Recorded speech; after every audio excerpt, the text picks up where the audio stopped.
அவுதுபில்லாஹிமினஷ்-ஷைத்தானிர்-ரஜீம். பிஸ்மில்லாஹிர்-ரஹ்மானிர்-ரஹீம். அன்பார்ந்த நேயர்களே, பலஸ்தீன் மீட்பு போர் 672வது நாளை எட்டியிருக்கிறது. இந்த 672வது நாளிலும் முழு காசாவை கைப்பற்றுவேன் என்ற நத்தியானுடைய அறிக்கை தான் மிகப்பெரிய ஒரு சர்ச்சையை கிளப்பி இருக்கிறது. இயாத் அமீர், இது ஒரு டெத் ட்ராப். நிச்சயமாக நாம் அதில் சிக்கப் போகிறோம், ஒரு மரண வாயிலில் நாம் நுழைகிறோம் என்று சொல்லிக்கொண்டே இஸ்ரேலினுடைய பிரதமர் நத்தியான்ஹூ ஐசிசியினுடைய அறிவிக்கப்பட்ட உலக மகா குற்றவாளியின் பேச்சுக்கு அடிபணிந்து பதவியை காப்பாற்றிக் கொள்வதற்காக நான் சென்று காசா சிட்டியை கைப்பற்றுவதற்கான ஏற்பாடுகளை செய்ய போகிறேன் என்று திரும்பி ரிசர்விஸ்ட் என்று சொல்லக்கூடிய அந்த படை வீரர்களை அழைத்திருக்கிறார். அந்த படை வீரர்கள் வரமாட்டேன் என்று நேற்று அவர்களுடைய அசோசியேஷன் வழியாக ஒரு பிரகடனத்தை பண்ணிவிட்டார்கள். இதில் காசாவினுடைய சூழ்நிலை எங்களை காசாவிலிருந்து திரும்பி வந்த பிறகு எங்களை துரத்தி கொண்டே இருக்கிறது. மீண்டும் காசாவுக்கு நாங்கள் போக மாட்டோம். காசா இஸ் ஹவுண்டிங் அஸ், எங்களை அதை வேட்டையாடி கொண்டே இருக்கிறது என்று சொல்லியிருக்கிறார்கள். 20 பேர் தற்கொலைக்கு முயற்சி செய்திருக்கிறார்கள், 2 பேர் தற்கொலை செய்து இறந்திருக்கிறார்கள். ஆக இஸ்ரேலிய இராணுவம் தற்கொலை செய்து எங்களை மாய்த்துக் கொள்வோமே தவிர காசாவுக்குள்ளான் நுழைய மாட்டோம் என்பதில் உறுதியாக இருக்கிறது.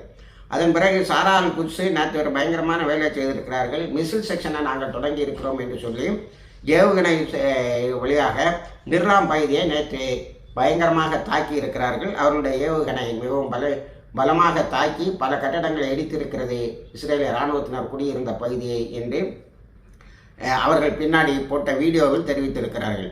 அதே போல் சாரா அல் குட்ஸ் நேற்று கான்யூனிஸுக்கு பக்கத்தில் இருந்த கமாண்ட் அண்ட் கண்ட்ரோல் சென்டரை அடித்திருக்கிறார்கள். இது புதிதாக கட்டி எழுப்பப்பட்டது. சாரா அல் குட்ஸும் அல் காசம் பிரிகேட்ஸும். அதே போல் அல் காசம் பிரிகேட்ஸ் சொரானி ஹில் என்ற இடத்தில் இருந்த கமாண்ட் அண்ட் கண்ட்ரோல் சென்டரை தாக்கி இருக்கிறார்கள். அவங்க ஒரு வகை மிசிலை தாக்கியிருக்காங்க, தக்கி வகை மிசிலை. அங்கே இருந்த ஆயுதங்கள் வெடித்து சிதறி அந்த இது முழுமையாக எரிந்திருக்கிறது. ஒரு 25 பேர் காயம்பட்டு இருக்கிறார்கள். சாரா அல் குட்ஸோடைய முதல் தாக்குதலில் 15 பேர் காயம்பட்டு இருந்தார்கள். ஆக 40 பேர் நேற்று இறந்தும் காயம்பட்டும் இருக்கிறார்கள். அடுத்தது நேற்று 83 ட்ரக்கு உணவுப் பொருள் போயிருக்கு. இந்த உணவுப் பொருளை கொள்ளையடிக்கிறது எல்லாமே இஸ்ரேலினுடைய பாதுகாப்பில் இருக்கக்கூடிய, இஸ்ரேலினுடைய பணத்தையும் பயிற்சியையும் பதவிகளையும் பெற்று உல்லாச வாழ்வு கொண்டிருந்திருக்கக்கூடிய அந்த ஆர்கனைஸ்டு கேங் என்று ஹமாஸால் வர்ணிக்கப்படுகிற அந்த கூட்டம் நேற்று அதை பெரிதாக தாக்கி இருக்கிறார்கள். 20 பேரை அழித்திருக்கிறார்கள்.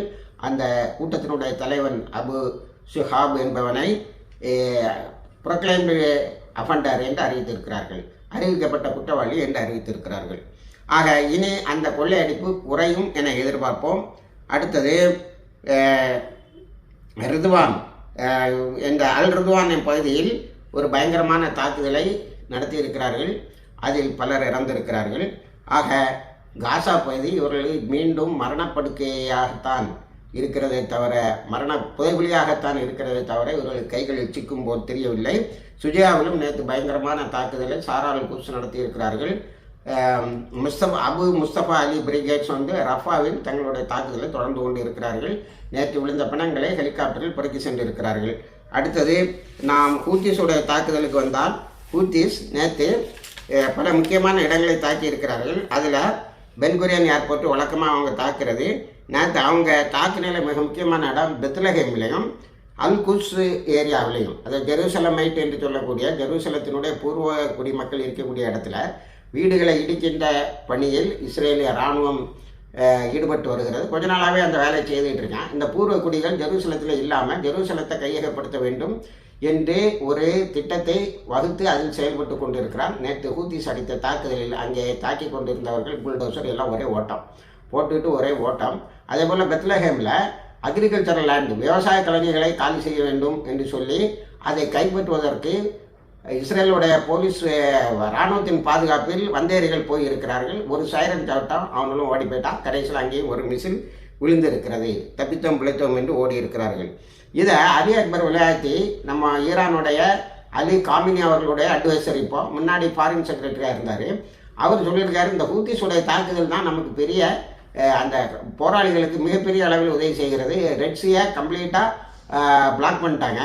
அடுத்தால எலியட்டை க்ளோஸ் பண்ணிட்டாங்க. ஹைஃபா ஒன்றும் இல்லாமல் ஆக்கிட்டாங்க. இந்த பென்குரியன் ஏர்போர்ட்டை பைத்தியம் பிடிக்க வைக்கிறாங்க. அதே போல் இப்பொழுது அவர்கள் மேக்கரையிலும் ஜெருசலத்திலும் பெத்லகேமிலும் தாக்கி இருப்பது தான் நமக்கு அந்த முக்கியமான அல்குஸ் பகுதிகளை, ஜெருசலம் பகுதிகளை நமக்காக ஆக்கி தருகிறது என்று சொல்லியிருக்கிறார்கள். அதில் இவன் ஒரு பயங்கரமான ஒரு வேலையை செய்கிறான். அது என்னன்னா, நேற்று 4766 பேரோடு அல்குஸ் ஏரியாவுக்குள்ளால் பூந்திருக்கான். அதாவது அல் அக்ஸா காம்பவுண்டுக்குள்ளால் பூந்திருக்கான். அங்கே பைபிளிக்கல் சிம்பல்ஸ் என்று சொல்லக்கூடிய பைபிளோடைய அடையாளங்களை அங்கே கொண்டு பதித்திருக்கிறார்கள். வெளி இடங்களிலெல்லாம் இருந்து அங்கே கொண்டு வந்து வைக்கிறான். அப்போ ஜுடைசேஷன் அங்கே நடந்து கொண்டு இருக்கிறது. அடுத்தது டிமாலிஷன் ஆஃப் ஜெருசலமைட்ஸ் ஹவுஸ், அதாவது அங்கே சுற்றி இருக்கக்கூடிய பூர்வீக ஜெருசலத்தை பூர்வீகமாக கொண்ட குடிமக்களுடைய வீடுகளை இடிப்பது. இப்படி ஒரு வேலை நடந்துகிட்டு இருக்கு. அதை இப்போ ஹூத்திஸோடைய தாக்குதலாம் நிறுத்தி இருக்கிறது. ஜெனின்ல நிபுலஸ்லாம் நேற்று தாக்குதல் நடத்தியிருக்கா. போராளிகளும் 12 தாக்குதலை எதிராக நடத்தி இருக்கிறார்கள். ஆகவே வந்தேரிகளுக்கு எதிராகவும் இப்பொழுது சரியான ஒரு யுத்தத்தை நடத்தி கொண்டு இருக்கிறார்கள். அடுத்தது ஈரான் எப்பொழுது வேண்டுமானால் தாக்கப்படலாம் என்ற அறிவிப்பு வந்த பிறகு ஈரான் பெரிய அளவில் தன்னுடைய பாதுகாப்பு ஏற்பாடுகளை செய்து கொண்டு இருக்கிறது. அடுத்தது நேற்று 20 மொசாத் ஏஜெண்டுகளை பிடித்து 7 பேரை தூக்கிலிட்டு இருக்கிறார்கள். இன்னும் மொசாத் ஏஜெண்டுகள் பலரை கைது செய்ய வேண்டியது இருக்கிறது என்று சொல்லியிருக்கிறார்கள். அடுத்தது ஸ்வீடன் ட்ரோன் கம்பெனி ஒன்று, அதுதான் இஸ்ரேலுக்கு பிரமாதமாக ட்ரோன்ஸ்களை தயார் பண்ணி கொடுத்தது. அது இப்போ ட்ரோன்ஸுகளை நான் தயார் பண்ணி கொடுக்க மாட்டேன் என்று அறிவித்திருக்கிறது. அடுத்தது டெமான்ஸ்ட்ரேஷன்ஸ், சனிக்கிழமை தோறும் பயங்கரமான போராட்டம் யூகேல நடந்திருக்கு. 150 பேரை கைது செய்திருக்கிறான். காசா பிளானை கைவிடு, உணவுப் பொருளை உள்ளே விடு, நெத்தன்யாஹுவை ரிசைன் பண்ணேன். இதுதான் அவங்களுடைய இது. அதை விட இப்போ ஒன்று புதுசாக சேர்த்துருக்காங்க, நெத்தன்யாஹுவை கைது செய். ஏன்னா ஐசிசியால் கிரிமினல் குற்றவாளி என்று அறிவிக்கப்பட்டவன். அதே போல் இன்னொரு பெரிய போராட்டம் ட்ரம்ப்போடைய நியூயார்க் மேஷனுக்கு முன்னாடி நடந்திருக்கு.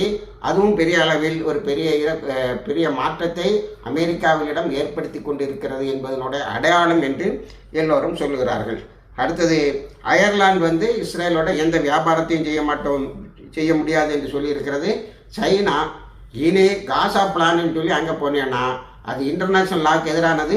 ஐக்கிய நாடுகள் சபையினுடைய பாதுகாப்பு குழுவின் தீர்மானத்தை எதிர்பார்த்து கொண்டு இருக்கிறோம். நாங்கள் அதில் பிராக்டிக்கலாக நடைமுறையில் அதை தலையிட வேண்டியது வந்தால் தலையிடுவோம் என்று கடுமையாக எச்சரித்திருக்கிறது.